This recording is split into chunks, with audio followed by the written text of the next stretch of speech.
Shout out to Danny from high school. But there's a like reality TV show about kids on a ranch. It's like Ranch Kids or something. And they like are not supervised by adults. And it ranges from like 6 years old to like 18 years old. And they like kill a chicken at one point, and the kid is like, "We showed the chicken the natural order." The Gargoyle King wants Jughead and me to be together. Oh. Ethelhead? Griffin Queen. The king is dead.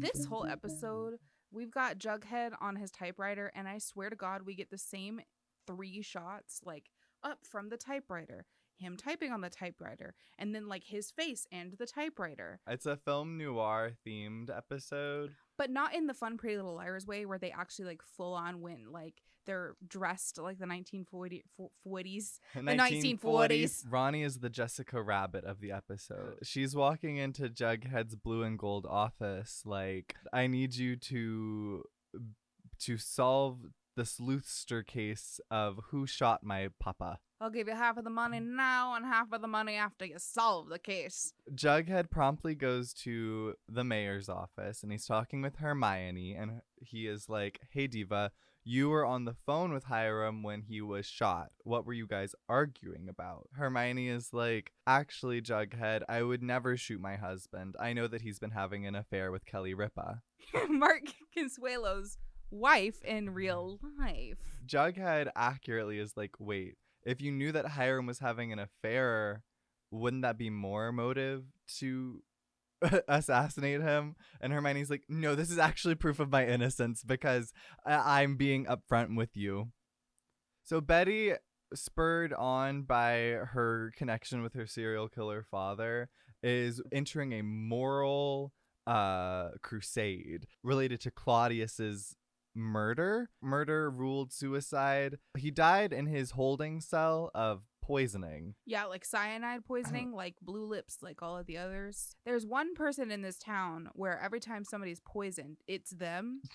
That would be Penelope. So Betty low-key crashes the memorial service of Claudius, and we get our one Choni scene of the episode. And Cheryl is like, "Come mourn with us, cousin." Betty is like, "So what if I said that your mother probably killed Claudius? And what if your father didn't actually hang himself in the maple barn? What if your mother poisoned him?" And Cheryl is like, "Enough, Bettinta. I've been traumatized enough." And Tony walks up and is like, "Get away from my chica, you blonde-haired beast."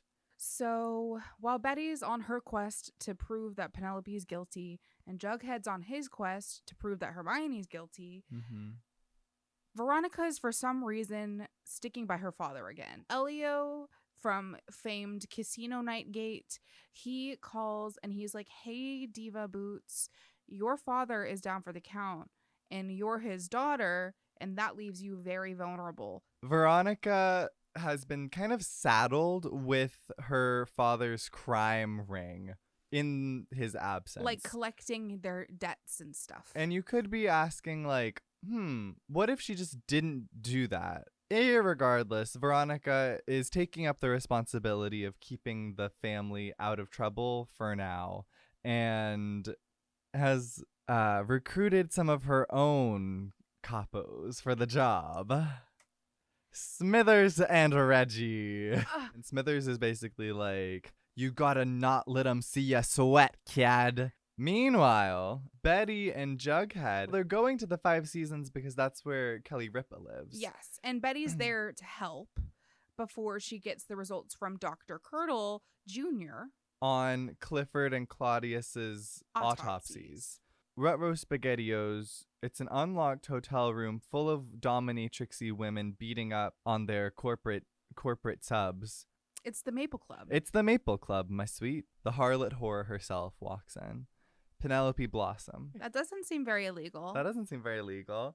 And she's like, "We don't do anything. We just beat them up." They get kicked out of the Maple Club. We leave the 5 Seasons to go follow up with, well, Archibald. He is trying to talk with his dad about, like, I just don't know if college is for me. And Fred is so supportive. Yes. He's like, if you want to maybe try out construction. And Archie's like, I need to hit cement real hard with the pickaxe, get out some of my frustrations.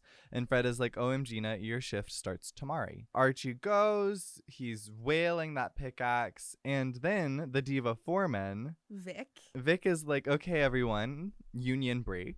If you don't stop working, we get in a lot of trouble. And Archie, for some reason, is like, let me keep wailing on this pickaxe. And then they get into a physical altercation. Fully Archie's fault. Fully Archie's fault. So then Fred is like, hey, girl, you're high-key fired. Like, Vic, the foreman, has been with me for 20,000 years. And I trust him more than God. So, what gives? And then Fred is like, also, I found this. And he pulls from his back pocket the entire handle of whiskey that Archie's been guzzling on. And Fred is like, you think you're the first teeny bopper that's ever sipped the devil's juice? And Archie's like, you don't understand me. So then Archie goes to Le Bon Nuit in the middle of the afternoon. Josie, of course, is performing a sultry little number. Reggie is serving Archie like full on shots. Archie's getting belligerent, and Reggie's like, hey, my lover boy, my cuckold, I think you've had enough. And so then the security gets called and they slam him on the table, and Josie's like, whoa, Reggie, this is our friend, like, don't beat him up. I know this guy, I'll take him to bathroom somewhere. Her 5 Seasons her hotel 5 Seasons room. I don't know. But basically Josie is taking care of belligerent drunk Archie, and it's kind of evocative. It's kind of charged. Thank goodness that Archie left the bar at that time, because Reggie had to clock out of his shift as a master mixologist and help out on Veronica's schemery. She's at a nebulous drug payment situation where she's collecting all of the debts that people pay to Hiram to like keep them protected from his own goons. Something. And so she goes and she's like, hey, give me my money. And they're like, where's the man in black? And she points to the black limousine with Smithers as the driver, and there's just a figure.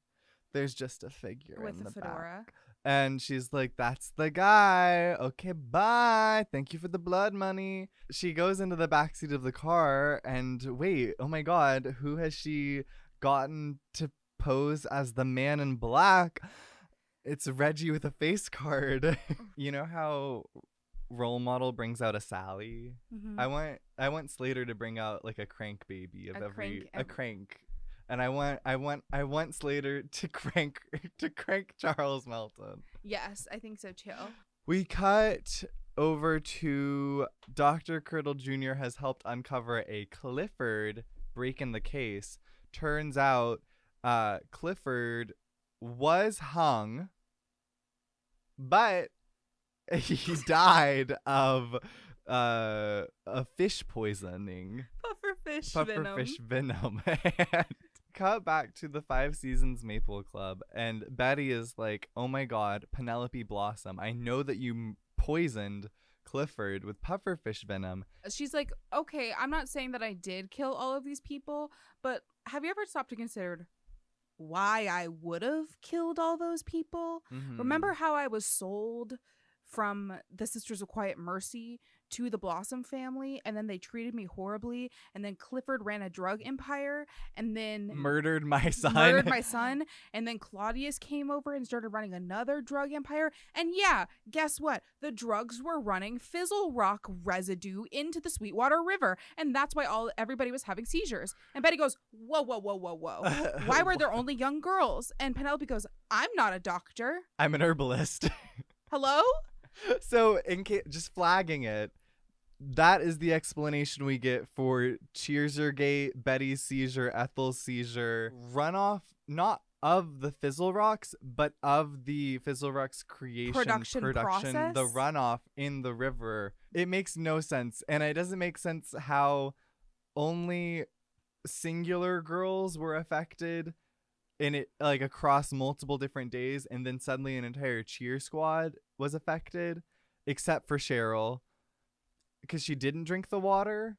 So Betty is shaken to her core by not only the information that we've heard about the seizures and fizzle rocks, but also the fact that Penelope might have been justified in killing these people. And then we cut to another 5 seasons room Yeah. where Jughead has indeed found where Kelly Ripa is staying. And he's like, oh my gosh, there's Glamourget eggs, there's bundles of cash. This diva is getting paid off, and it seems like by the likes of Hiram. And he sees a file folder, and he's like, oh my god, this lady is in charge of the water treatment for the state? And Something of the she sort. tests local municipalities' water, and it looks like she doctored the results on Sweetwater River, and that's how the fizzle rocks weren't discovered. And Hiram paid her off because he was running the drug lab through Claudius. Yes. And then knock on the door, Kelly Ripa with a gun. Spectacular show. And Jughead is like, this is a Glamourget egg, isn't it? If you shoot me, I'll drop it. And he he's starts juggling juggling it, it. and she's like, yeah, my blood money. I don't understand how the Governor Dooley, is like both in on it, but not in on it, but needing to be convinced, but also being on the phone with Hiram.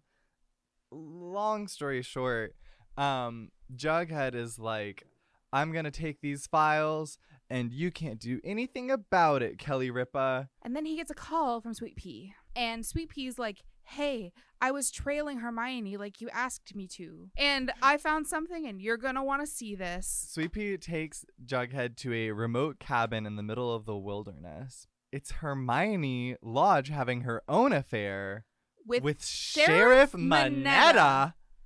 You mean the guy who was decapitated and had his hands chopped off? Well, exactly, because they found a decapitated handless body and they assumed. Dr. Curdle Jr. took another set of blood money from Hiram to cover up the murder of Sheriff Manetta's body double and let Sheriff Manetta hide off into the wilderness. And, well, we get a lovely Dr. Curdle Jr. reaction shot. Because Jughead goes to confront him and be like, wait, explain the plot to me. Hermione is planning on pinning the shooting of Hiram on FP because, if you'll remember, FP is the sheriff. Mm-hmm. And Sheriff Manetta was the sheriff. And so he still has a sheriff gun or something of the sort. And so if he shows up finishes the job. If Sheriff Manetta shows up and finishes the job using the of sheriff killing gun, Hiram with the sheriff gun. It's the sheriff gun of FP, perfect murder. And then Hermione is going to take the family business, Lodge Industries, LLC. Yes. Or maybe even sell them to a bidder that's already lined up. Someone that can maybe take all of the heat off of Veronica and Hermione and take over both the drug lab and the distribution gang network. Jughead goes over to FP and says, hey, babe, Hermione's going to frame you for the killing of Hiram. We need to do something right now and get to the hospital. And FP goes, what if I told you I was the one that shot Hiram initially? Mm-hmm. Because Hermione asked me to. And also, like, remember Riot Night and how he almost had you absolutely murdered? By Penny. I wanted to get back at him. She manipulated me. I thought that having the sheriff's role would protect me. Turns out I was playing into her plan. And Jughead's like, okay, what if I also told you that I killed Tallboy? Thoughts on that? So Archie's waking up from the drunk tank with Josie. Archie realizes there's one last person he hasn't confronted in the town of Riverdale. Archie gets a gun. He goes over to Hiram's hospital bed. And he's going to shoot him dead with that gun. Sheriff Manetta on the way to shoot him dead. FP on the way to be framed. For shooting him dead. And a lot of people got lots going on. And Archie is standing over the hospital bed like, Daddy Hiram, you ruined everything that's good in this world. And when I take you out, finally it'll be over. Knock, knock, knock on the door. Sheriff Manetta in a black hood mask pulls up. Archie descends into the shadows, and Sheriff Minetta is like, Daddy Hiram, I'm gonna cuckold you even once more. And then Archie is like, I've had a change of heart, and he shoots Sheriff Minetta in the arm. So yeah. Right. This conveniently leaves Hiram alive. Which does throw a wrench in the Hermione plan. And FP is now no longer implicated, but there is still the little problem of who shot Hiram in the first place, and Alice has the scoop. So Hermione walks into the sheriff's office thinking she's going to walk in and be like, Hiram died. You did it, Got bitch. you, FP. But FP is holding a press conference with Alice to spin his own little narrative. Basically, FP's solution is, okay, we've got a tall boy dead body. Let's say that he shot Hiram for some nefarious capo underlings situation. And we'll say that I killed Tall Boy in a shootout, much like originally the story went. Tall Boy body, FP excellent sheriff, Hiram alive. Hermione good mayor. Hermione good mayor. And FP says as much because the mayor and the sheriff should be on the same page, shouldn't they? And Hermione goes, I couldn't agree more. We cut over to the hospital where Veronica is like, oh my God, Archibald, you've called me. And Archie is like, yeah, I definitely came here looking for you. And that's why I was able to shoot. And had a Minetta. gun. Yeah, but that's why I protected your dad. Don't worry about it. And Veronica's like, I love you, Archiekins. And she's like, okay, Hiram is awake. He wants to talk to you and thank you for all you've done. They call it truce. And Archie and Hiram put aside their differences, yellow flowers for friendship, and they shake on it. So Veronica is like, yay, I successfully watched over my dad's crime business, and now he's awake. Time to destroy it all. I guess in this way, she was in charge enough to actually get her hands on all of the supply. And she also did find out from Hermione earlier, the reason why there was a quarantine order in the first place was because Hermione had found out about the drug lab sending the runoff into the Sweetwater River. And so she wanted all of the drugs shut down. But it turns out that Hiram just moved all the drugs from the maple factory to the prison. Now, Ronnie knew that all of the drugs were in the prison, and that's where she could get all of the drugs. Yeah. Veronica does get all of the drugs with Reggie, and they have a big old bonfire burning not just the drug supply, but all of the machinery to make the Fizzle Rocks. And what I would like to say is, wouldn't this be horrible for the air? You're probably right. After burning everything to the ground, Veronica is left to confront Hermione, but Hermione's like, Mija, no, the buyer is already lined up. They're expecting a drug lab and a bunch of drugs to be delivered to them. They've already paid me their money. I've already spent the money buying off the governor for this whole quarantine, la-di-da-di-do.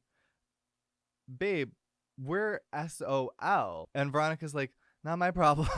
Mm-hmm. It's like, okay. But this is also where I get so confused of the like, so the governor was paid off by Hermione, but also lied to by Kelly Ripa, who was also paid off By Hiram. But it seems like they could have just paid off Kelly Ripa. We cut over to Betty Boots, and you'll remember she's in a moral gray area, so her sweater is gray. She's talking with Hal, Silence of the Lamb style, and she's like, Diva Boots, what if Penelope was justified because she was abused by all these people? And Hal is like, exactly, Betty. I hope one day you can see me in the same exact light.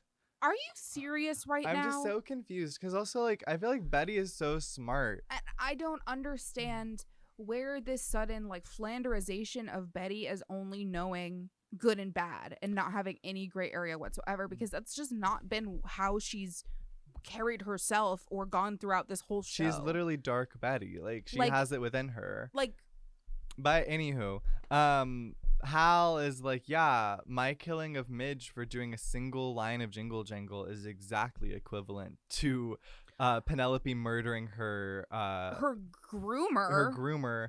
So we cut over back to the blue and gold room, and bet you didn't think you were gonna have a Hermione Jughead confrontation. But you bet your sweet ass you do. Because Jughead is like, I worked out the plan with my dad to frame Tall Boy, and I foiled your murderous plots, my sweet Hermione. And I know about the runoff from Betty, and I know about secrets of the Gargoyle Gang, and I know that you're invested in all of it, Hermione Lodge. Check and mate. Hermione is basically like, well, guess what? Your dad did shoot my husband, and I know that for a fact. So if I go down, you go down. So do we have an understanding, bitch? after this, Veronica comes back and is like, here's the second half of your payment, Juggy. Mhm. And Jughead is like, but do you want to know who actually did it? Hermione ordering the hit. And Veronica goes, no. Right. Why not? Like, You paid Jughead to do this. and you don't want to know. And you don't want to know. Like, Veronica is making moves that make no sense. We cut back over to the Minetta sex lodge. And Minetta's just going on and on about all of the different ways that they can scheme together. And oh goodness, wouldn't it almost be like how Hiram always had an easy way to make all the problems go away? By killing someone? And Hermione goes over to the boudoir. And she pulls a gun. Shoots Minetta dead.